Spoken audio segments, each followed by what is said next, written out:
আজকে আমরা এসেছি বাংলাদেশের সবুজে মোড়ানো এক সুন্দর জায়গা। হ্যাঁ, ঠিক ধরেছেন, আমরা শ্রীমঙ্গলে। আসসালামু আলাইকুম, সবাই কেমন আছেন? নতুন ভিডিওতে আপনাদের সবাইকে স্বাগতম।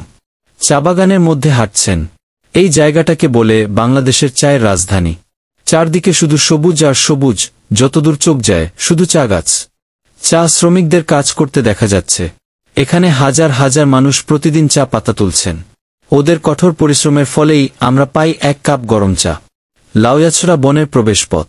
আর এখন আমরা যাচ্ছি লাউয়াছড়া জাতীয় উদ্যানে। এটি বাংলাদেশের অন্যতম সুন্দর প্রাকৃতিক বন। এখানে আপনি দেখতে পারেন দুর্লভ প্রাণী আর পাখি। জঙ্গলের শব্দ, পাখির ডাক। এই জঙ্গলে হাঁটতে হাঁটতেই আপনি হারিয়ে যেতে পারেন প্রকৃতির মাঝে। একদম অন্যরকম একটা অনুভূতি। 7 রঙের চায়ের দোকানে। শুনেছেন 7 রঙের চায়ের কথা?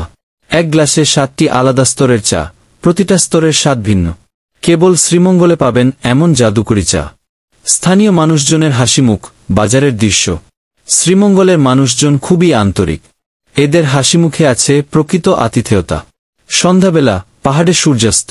দিন শেষে যখন সূর্যটা পাহাড়ের পেছনে হারিয়ে যায়, তখন শ্রীমঙ্গল আরও বেশি মায়াময় হয়ে ওঠে। আপনি যদি প্রকৃতি ভালোবাসেন, শান্তি খুঁজে বেড়ান, তাহলে একবার অবশ্যই আসুন শ্রীমঙ্গল। ভিডিওটি এখানে শেষ করলাম। ভালো লাগলে লাইক, শেয়ার আর সাবস্ক্রাইব করতে ভুলবেন না। দেখা হবে পরের ভ্রমণে।